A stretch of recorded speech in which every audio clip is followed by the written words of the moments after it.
가지 질문을 정리를 해봤는데요. 림프종이시고 조 땡땡 하는 분이십니다. 그래서 항암 후에 간에가 1년, 간에 되고 나서 항암 치료에 이제 간에 1년 되어 가는데 암세포가 당분을 좋아한다 하여 설탕꿀을 되도록 안 먹으려 합니다. 이 부분에 근거가 있는 건지요? 이것도 많이 궁금해들 하시는데요. 실은 암세포가 당분을 좋아하는 거는 맞아요.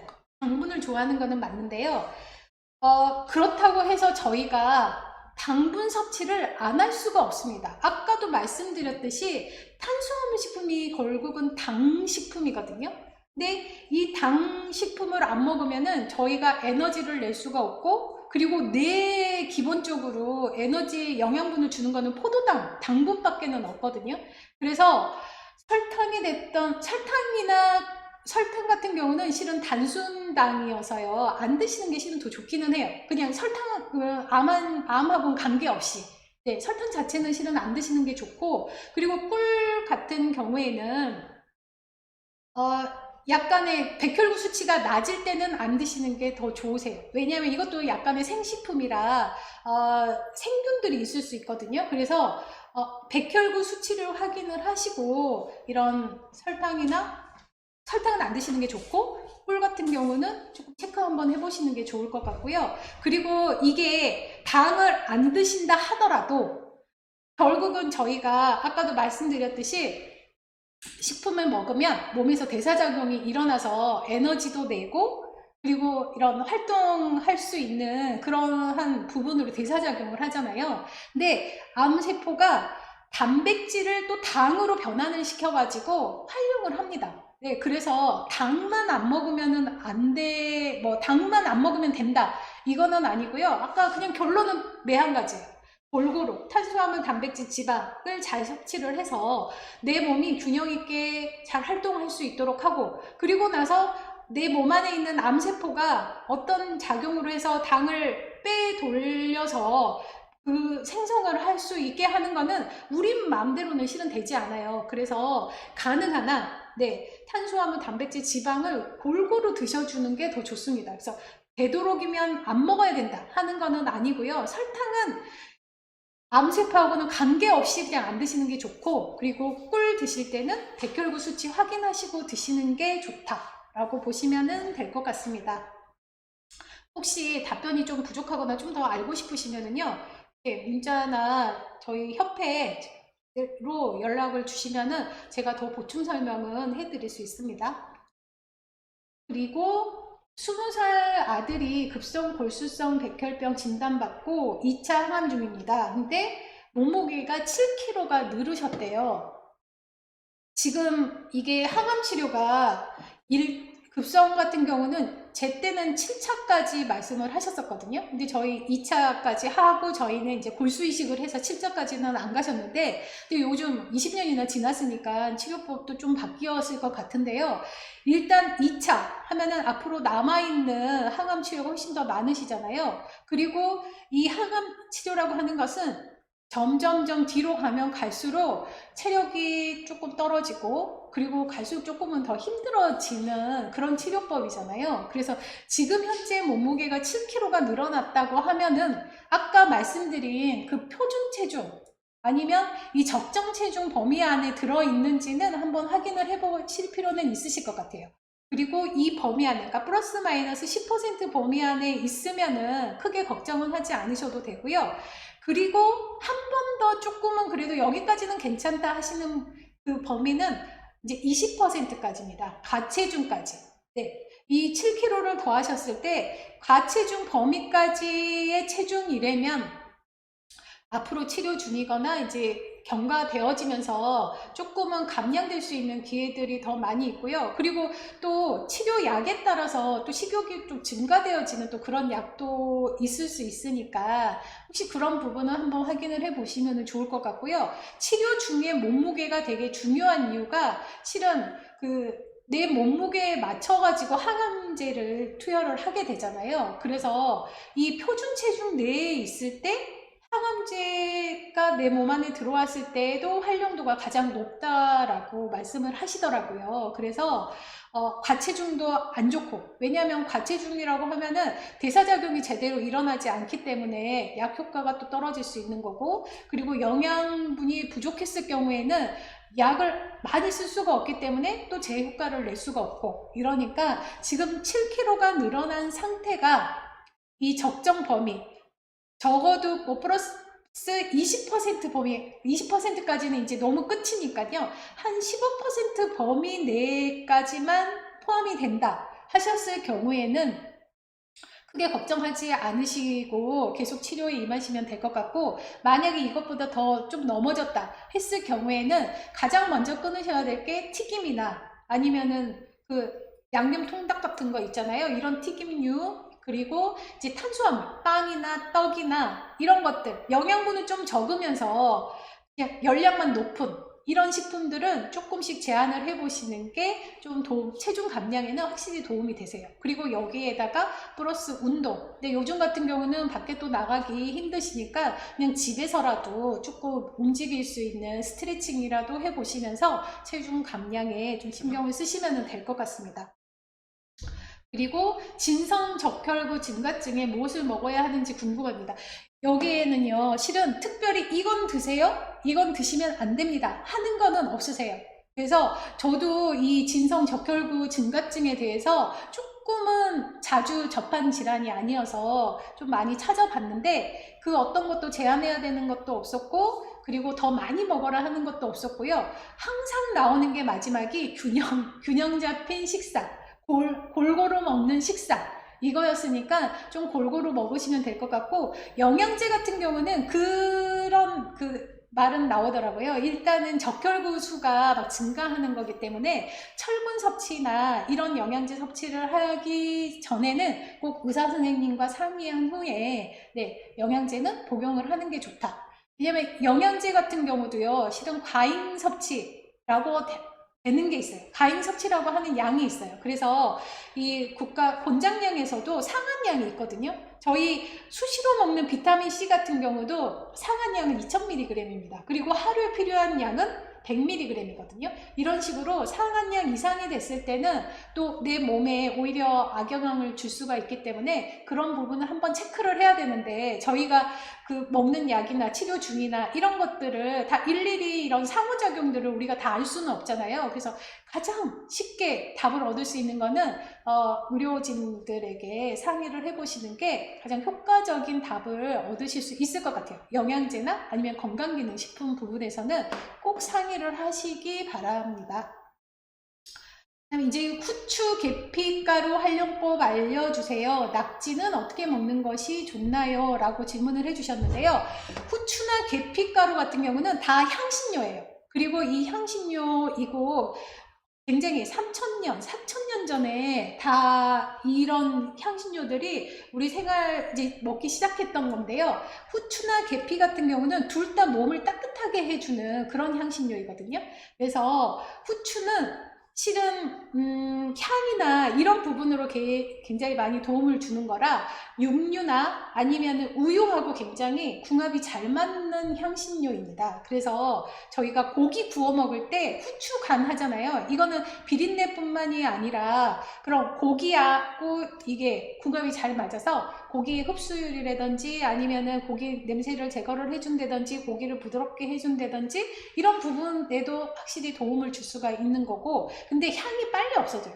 그래서 고기 밑간을 해놓을 때 사용을 하시고, 그리고 또 고기를 드실 때 또 후추를 찍어 드시거나 하시면 될 것 같고요. 그리고 또 후추 같은 경우는 그 우유하고도 이게 궁합이 잘 맞는 식품이거든요. 그래서 아까 제가 레시피 말씀드린 거 있었잖아요. 거기에서도 마지막에 소금하고 후추하고 해서 이렇게 드시는 건데, 그렇게 해서 드시면은 비타민 3, 6, E, K, 그리고 무기질 중에서도 뭐 칼슘이라든지 아니면은 아연이라든지 이런 것들도 굉장히 많이 들어져 있는 거예요. 근데 저희가 그런 영양소들을 충분히 섭취하기 위해서 후추를 많이 먹을 수는 없잖아요.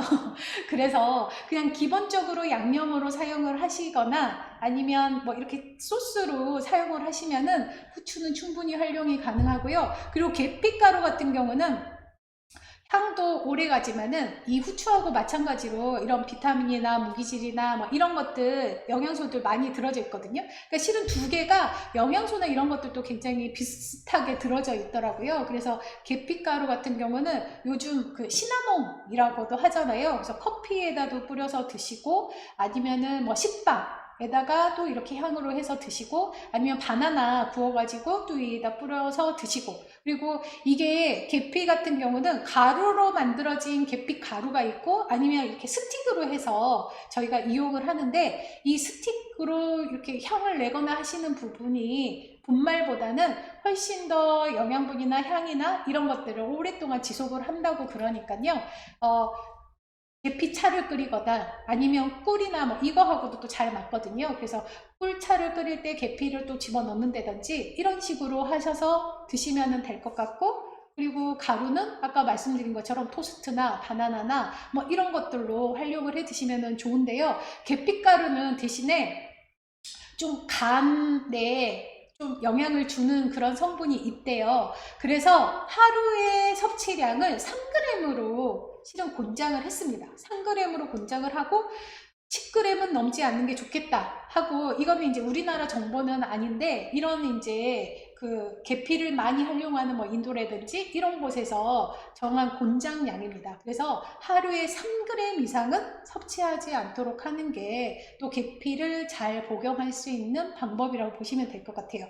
그래서 우리나라 그 전통 요리에도 있잖아요. 계피 활용한 그 수정과라든지 이런 것들도 또 좋은 음식에 해당이 되어지겠습니다. 그래서 낙지는 실은 무기질이나 단백질도 포함이 되어져 있고 이런 걸로 좀 많이 우리 몸에도 영양분을 좀 고루 줄 수 있는 식재료인데요. 일단은 익혀 드시는 게 좋으세요. 네, 생낙지는 지금은 안 됩니다. 그래서 그냥 익혀 드셔야지만이 소화도 도움이 되어지고 몸에서 그러니까 소화되어지고 흡수되어지는 것도 더 많이 상승시킬 수 있으니까 연포탕 같은 거는 굉장히 좋으세요. 네, 연포탕 부드럽게 해서 질기지도 않고 그냥 살짝 데쳐서 먹는 국이잖아요. 그래서 그 안에 양파도 넣고 당근도 넣고 또 이런 야채들 같이 넣어가지고 드시면은 훨씬 고른 영양분을 섭취하실 수가 있습니다.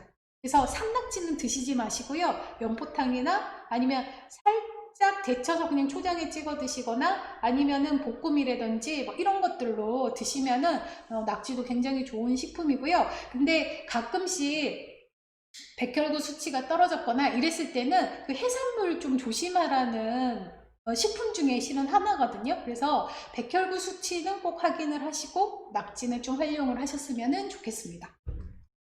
그리고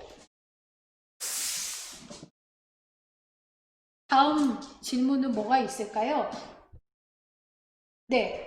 고혈모 세포 이식 후에 2년 지났는데 이제 당뇨 증상이 생기고 콜레스테롤 수치가 증가했습니다.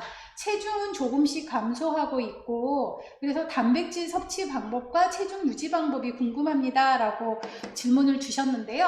아까 단백질 섭취 방법은 제가 말씀을 좀 충분히 드린 것 같아요. 내 손바닥의 절반 정도를 하루에 3번 정도 드시는 거고 체중 유지는 아까 그 건강 체중의 범위 안에 꼭 포함이 되게끔 하셔야 되는데 지금 여기에서 문제는요. 오히려 단백질 섭취나 체중 유지보다는 당뇨 증상이 생기는 거거든요. 근데 이게 이제 결국은 대사질환에 해당이 되어지는 거잖아요. 당뇨가 있으면은 고혈압으로 생길 수 있는 확률이 높아지고 또 벌써 콜레스테롤 수치가 증가가 되어지면은 고지혈증으로 또 전환될 수가 있기 때문에 결국 체중 감량은 지금 체중이 어떻게 된다 하는 그 체중은 몇 킬로라고 나오지를 않았는데요. 이 감소되어지고 있다 하더라도 내 본 체중이 얼마인지 일단 파악을 해보시고 이게 당뇨나 콜레스테롤 수치 같은 경우는 식사가 첨가가 좀 잘못되셨을 경우에, 그러니까 너무 빵이나 떡이나 뭐 스낵류나 이런 단식품 이걸 너무 많이 드신다거나 아니면 튀김이나 이런 것들도 많이 드시면은 이런 증상들 생길 수 있고요.